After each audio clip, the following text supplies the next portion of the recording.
Who would have thought green scones could taste so good? These matcha lemon scones are a bit earthy with a nice green tea flavor and bright, sweet lemon icing on top. It's the perfect combination. They are so good, and that's what I'm making today. Hi, this is Carolyn, and this is the Chili Bakes Gluten-Free podcast and YouTube channel, and I'm making green tea. No, I'm making matcha scones with lemon. They are so good. You're going to want to make them, so stay tuned. Stay tuned. I don't know why I think I have commercials. So stay with me today and I'll show you how to make them. Thanks for being here. If you haven't been here before, I make traditional bakes gluten-free. That's what I like to do, so you can serve them to anybody. And you can make all kinds of amazing stuff you can't buy in the store. Okay, let's talk ingredients and equipment. You just need a standard cookie sheet and basic stuff to make scones. You do need some matcha powder. There's a whole bunch of different kinds out there. This one's like a loose matcha powder. This is the one I use today. It's the Trader Joe's Individual. It's a very bright green. Some are muddier looking than others, so depending on which brand you use, your scones will look a little more army green or bright green. So that's a consideration, or not. And you want to make sure it's matcha powder, not green tea, because if you just get green tea, it's not going to be strong enough. And also you need about 3 lemons, because there's lemon in the scones themselves, and we use the zest, and there's some in the icing too. So lemons, matcha powder, the rest of it's pretty standard stuff.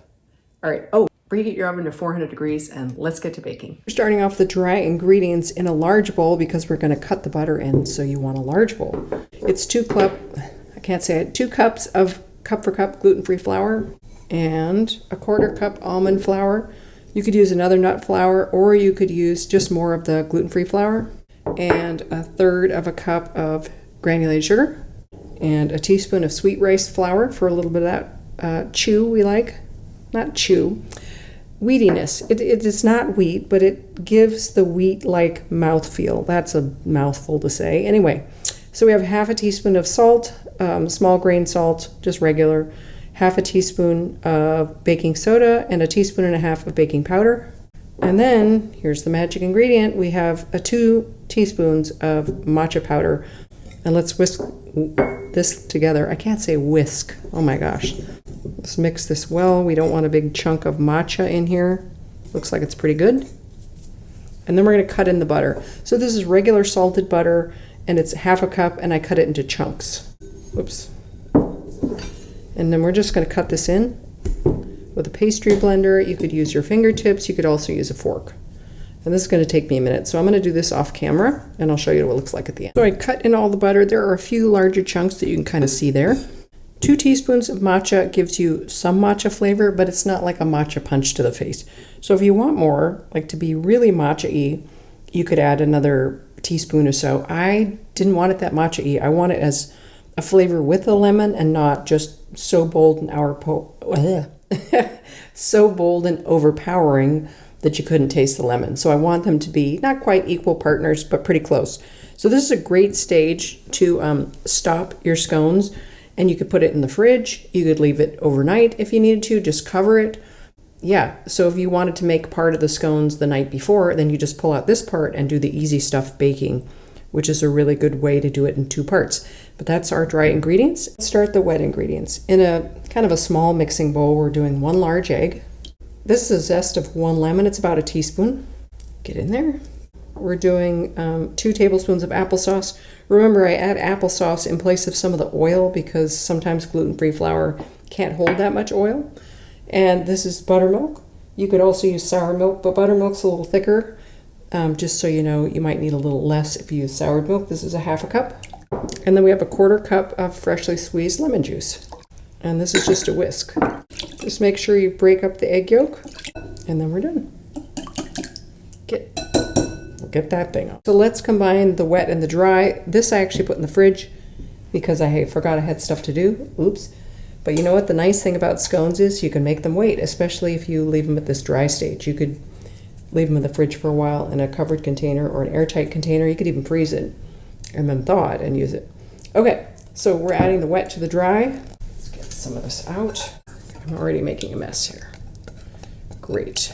I'll use my trusty Dutch whisk to do this here. All right. Just make sure you have no dry spots, and then you're good to go. You may see some chunks of butter, which is okay, right? Those little chunks of butter give a scone a nice texture, and you don't want it smooth. So today I am going to roll this out. Often I just use a scoop. It's super easy to scoop scones, but today I want to roll them out and make them into squares. And I'm using my Silpat to do that. And we're just gonna stay. Okay. And you want to add enough flour that it doesn't stick, but you may have to add more. You don't want to add a ton, because you don't want to really dry them out. And I'm using a square cutter today. Actually, I'm going to use this guy, because I think I'll get enough more out of them. And we're going to make it about 3/4 of an inch thick, which is about 3/4 of my thumb. So that's fun. And just make sure you have enough so it's not going to stick. Just add more flour if you need to. I do have a rolling pin. Hey, let's use the tool. Okay. I'm really not exact. As long as I can get pretty close with stuff, I'm pretty happy. All right. Let's see what we got going here. Trying to make it a square shape-ish. There we go. Okay. Not great at making a square. And then, no, that's pretty good for 3/4. All right, and then we just make sure you have the sharp end. There's usually a dull end and a sharp end. And we're just gonna cut them out. Oh my gosh, look at that guy. So cute. Oh my gosh, he's so cute, right? All right, I'm gonna cut the whole tray here. I don't know, this is a little bit more than an inch apart. They will obviously rise and spread a little bit. I'm hoping mine don't go together.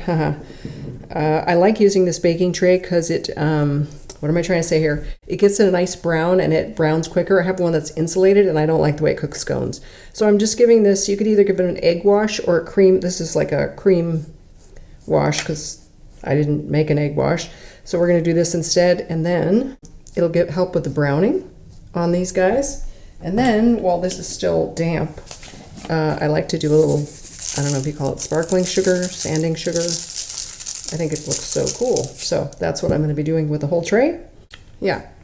And then it's going in the oven, the preheated 400-degree oven, for about 10 to 14 minutes. If you're enjoying this YouTube video, please rate, review, subscribe.